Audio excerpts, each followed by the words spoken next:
Very cool. This is live. I love this. Technology. It's amazing. So I want to get this video prepared. One that I had worked on with interviewing Sharon Wiley and also Maureen Winningham, both politicians, women in business and women politicians. Bright, amazing women. And I'm going to turn this off here.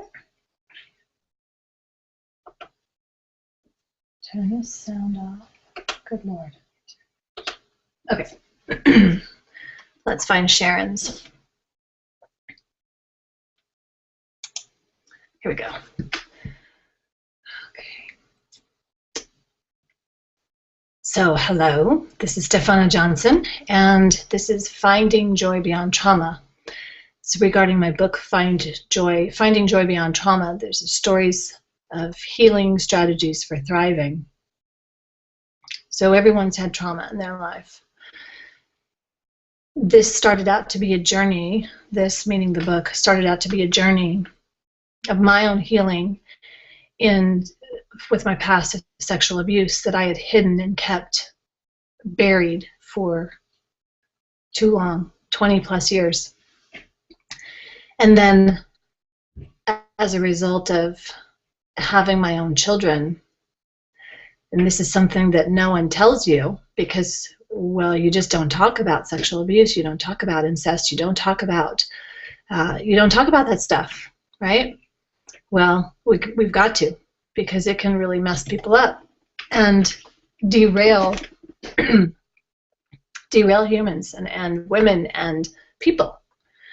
Because I'm a woman, I'm going to talk to women out there because this is what I know, and I think it's a real shame that we feel that we have to stay quiet to protect the perpetrators or to protect our families or to protect ourselves, because we don't want someone to think or judge us that we're broken, and that's not the truth. We're not broken.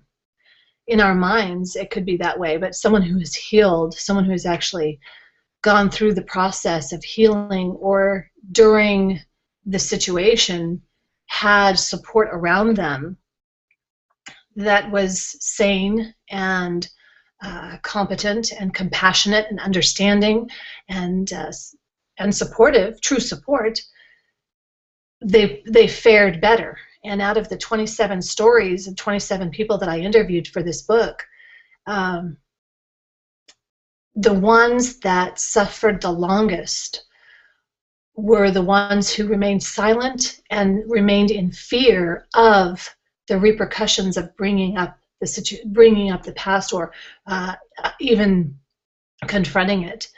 And the ones that healed early on and were more open to communicate about it and didn't want it to be confidential, that no, I don't want anyone to know, they had support around them, whether it was from their mother or from their some family members. They were supportive and didn't say or call them a liar or, well, it was your fault. And a lot of the trauma gets perpetuated and prolonged because of this confusion around it internalizing. You know, when someone has experienced a trauma, they internalize it as either they're at fault or there was a reason why, and that usually comes from a belief system that was in place prior, or a belief system that is used at the term or at the time when the person is trying to heal from the trauma. And while I'm talking a lot about the sexual trauma, there are a few stories in the book about just other horrific trauma that someone has gone through. And one for one, it will come about that it is always a conscious choice to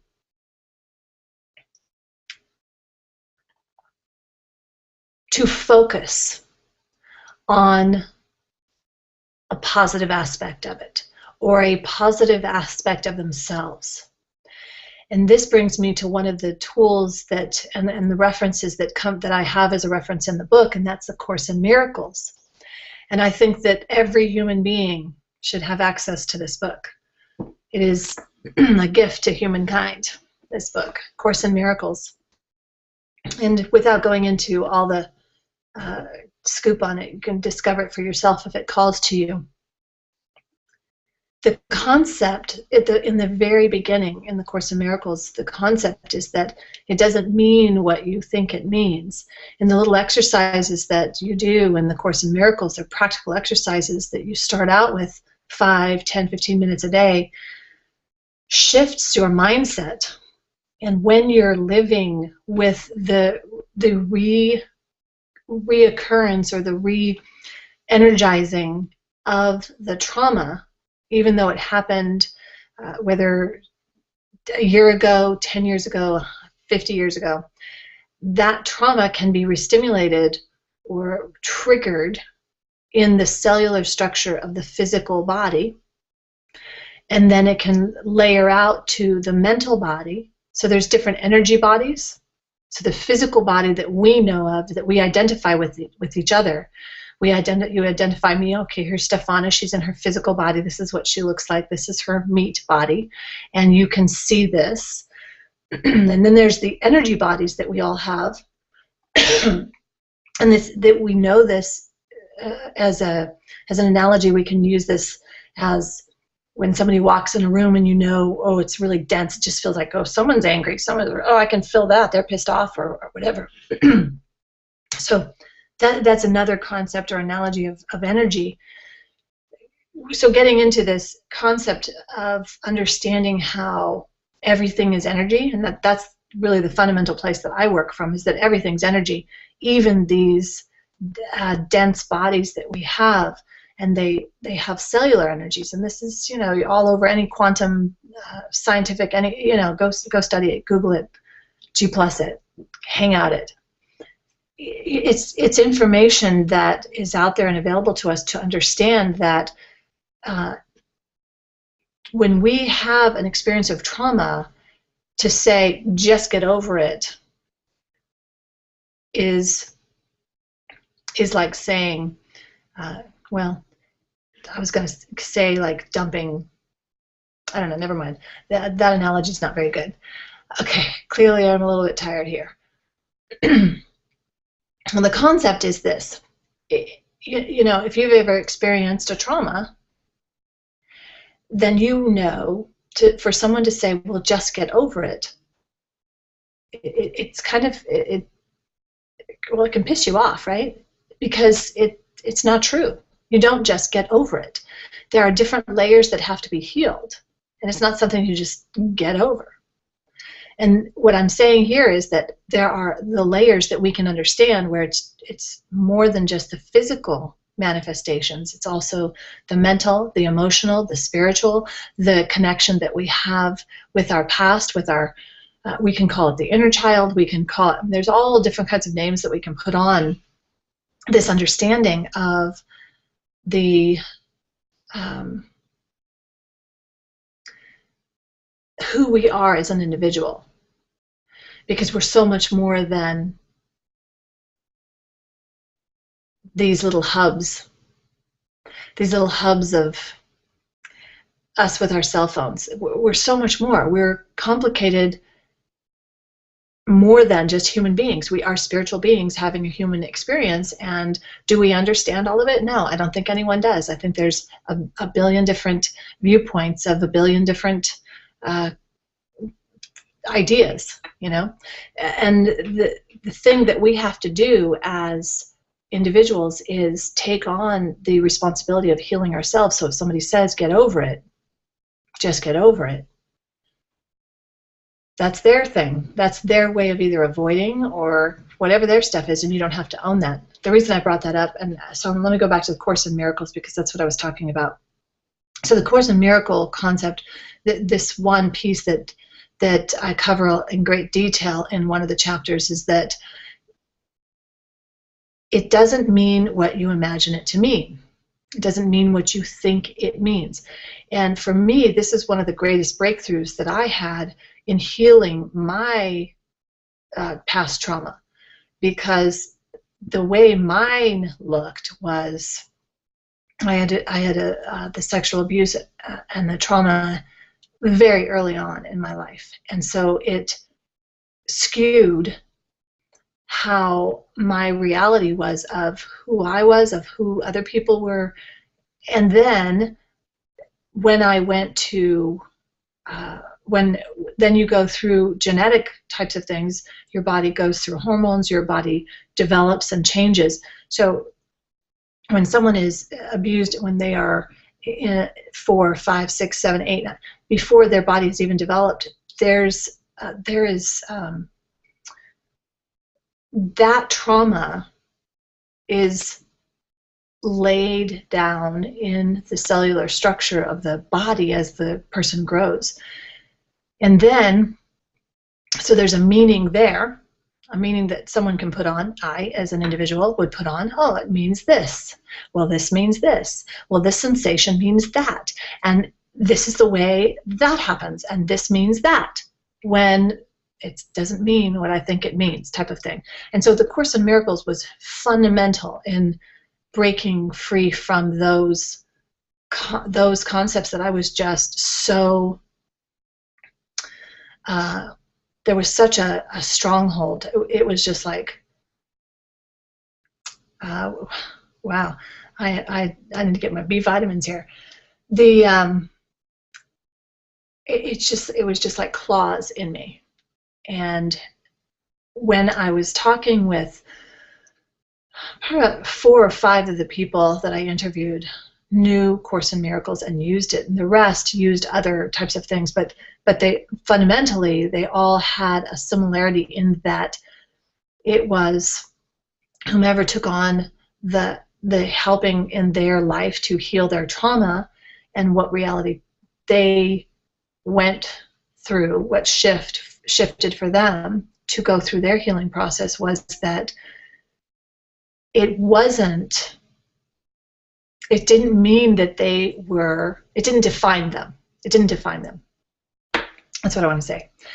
And okay, so that clarifies the Course in Miracles. There's a few more things that I go over, but the concept of it doesn't mean what I think it means, it doesn't mean what I imagine it to mean, this is so huge, because our traumas get exacerbated, expanded, get prolonged, perpetuated because of this concept of thinking that it means something that it doesn't. So if we're able to just recognize it for what it is, and it almost sounds cold and calculating from somebody who's sitting in a place of compassion and wanting to understand, but it's key to the healing, because it is what it is, and it doesn't mean this. So for example, when I went to my church to get help when I was a teenager, and I wanted to free myself from it, from the trauma. I was told, or the question they asked me was, what did you do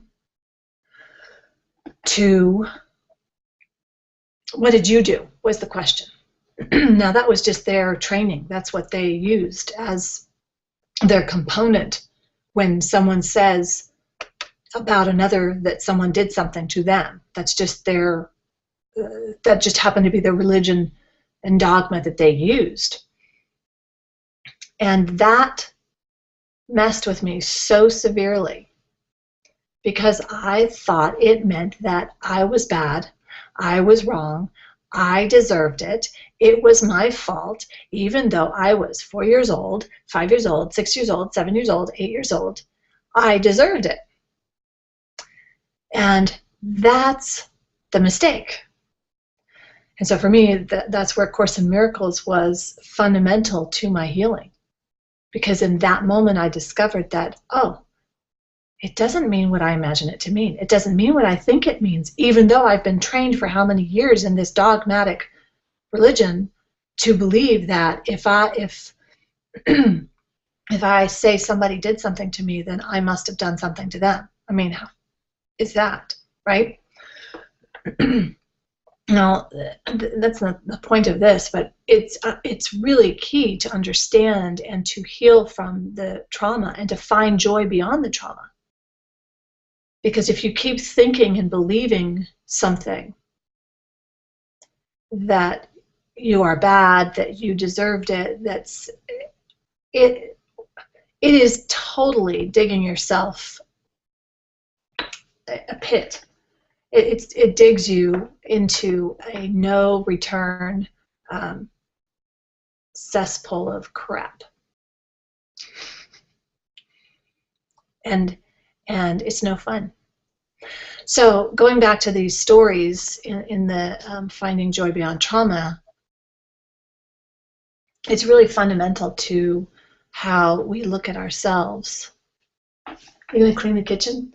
I'm doing my thing right now, so okay. I'm doing my hangout right now. So back to Finding Joy Beyond Trauma. So let's look at how fundamentally we can, I keep using that word fundamentally, because this is key, and throughout the entire book of Finding Joy Beyond Trauma, the stories go back to not being able to speak up for ourselves, not being able to recognize where there is,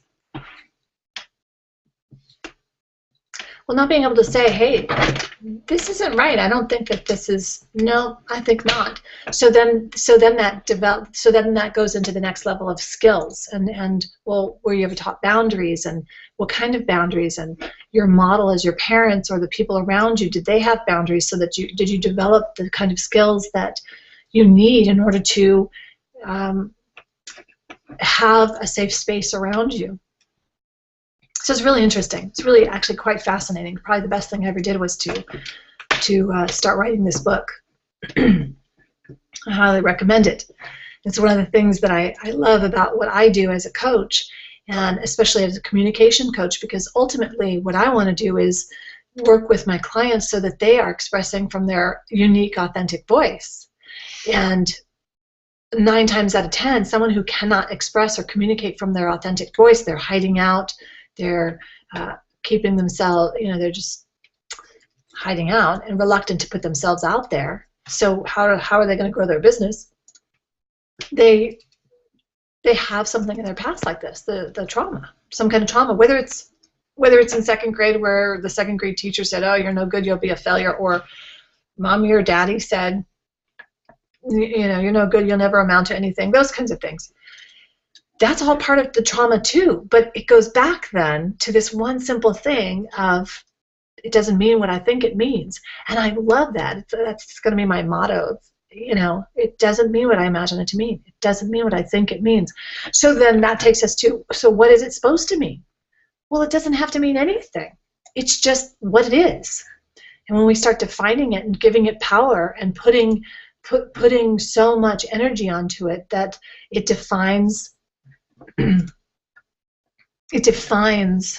our future, it defines ourselves, it's the way we define ourselves, we can get really sequestered. Our voices just go, I don't know what to say anymore. I don't know what my voice is. I don't know what my message is. I'm not sure what I'm supposed to say because I'm so afraid of over here, and I don't want anybody to know all this stuff in my baggage. And what I want to do is really just help and encourage people, especially women who are influential women who are up to great things, because we're going to change the world. We're going to shift the world. And guys, this isn't any blow on you. I believe that guys are right there, but it's what I know.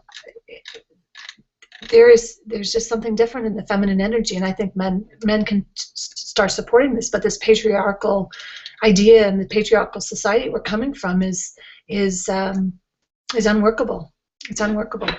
So there's a little bit about my political views or my my views there. I think that we have, each one of us has something unique to share. Men, women, female. I have 2 sons, so of course my little boys, I mean, more than anything, what I want to do is ensure that their energy is balanced, feminine and masculine energy, so that they can completely, geez Louise, okay, so that they can, here, let me do this.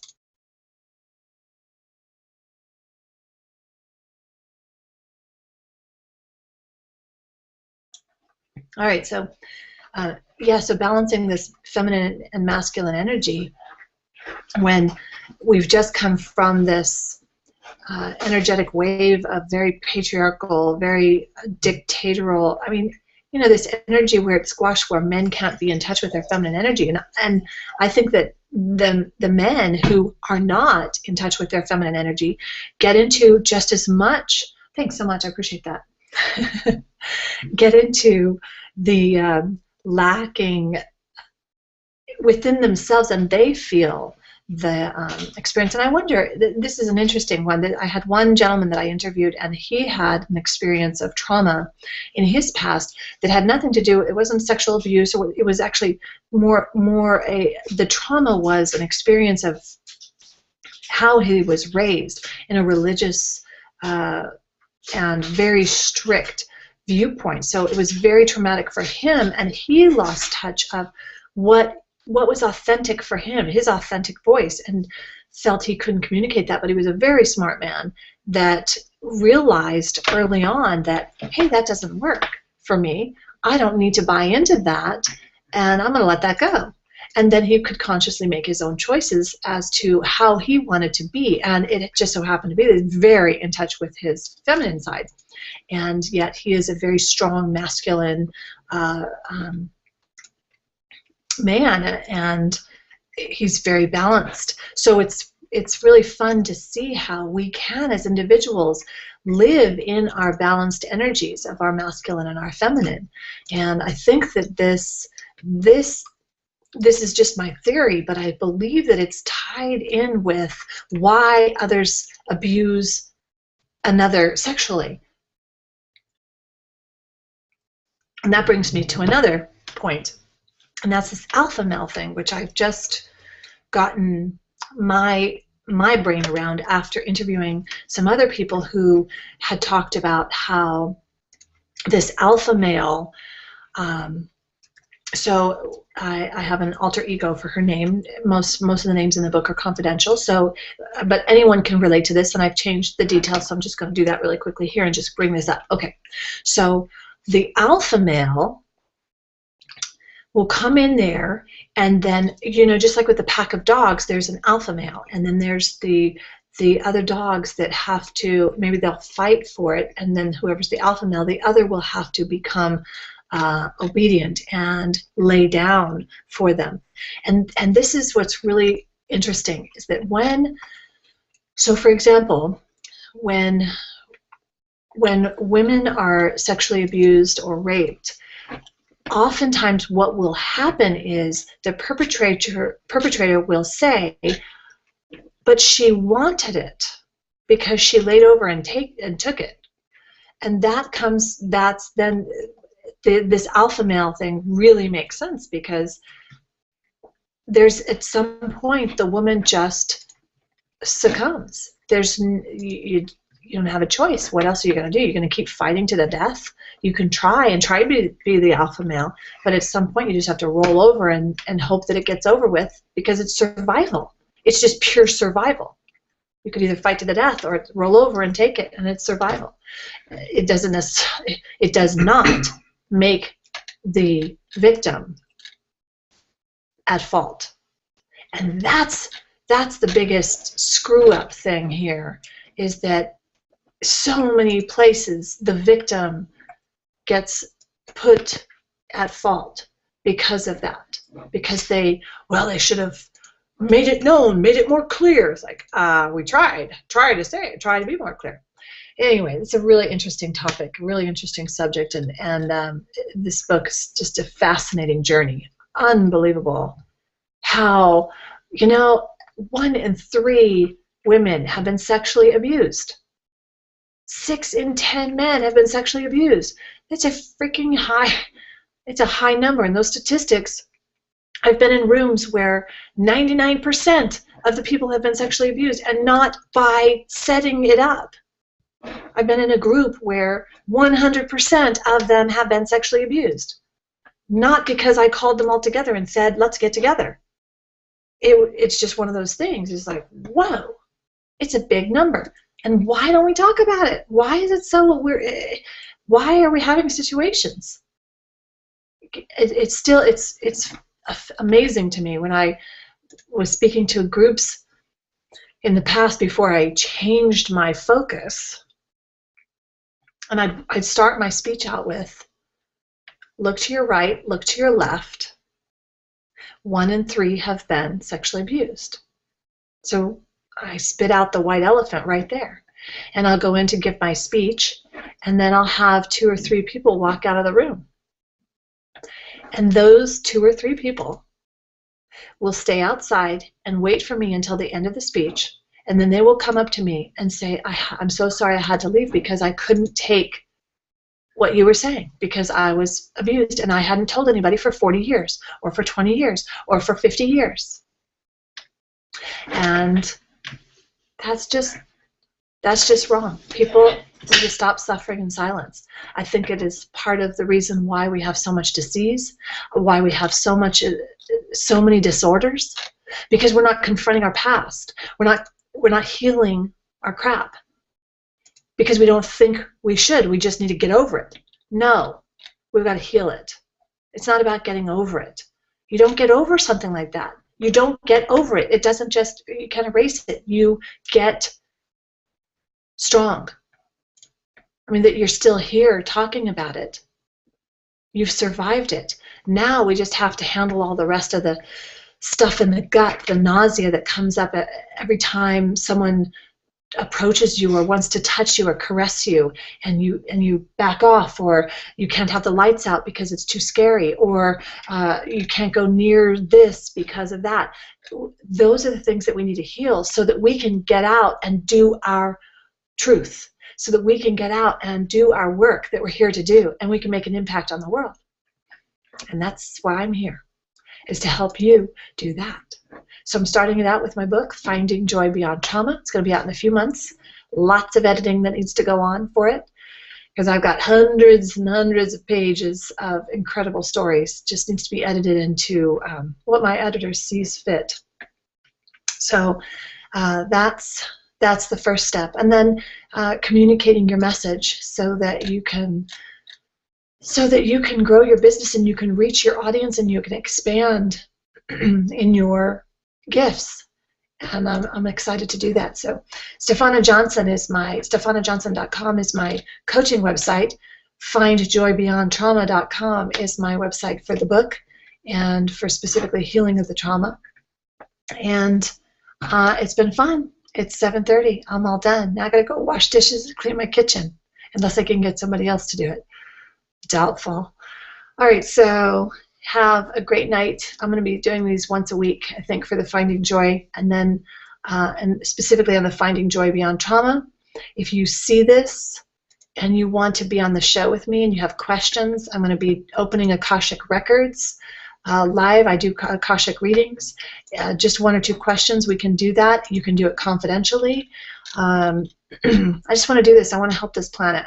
Don't you? You want to help the planet, and we want to reach out and speak our truth and do good things and impact the planet positively. So in this moment, I send out to all the corners peace and blessings.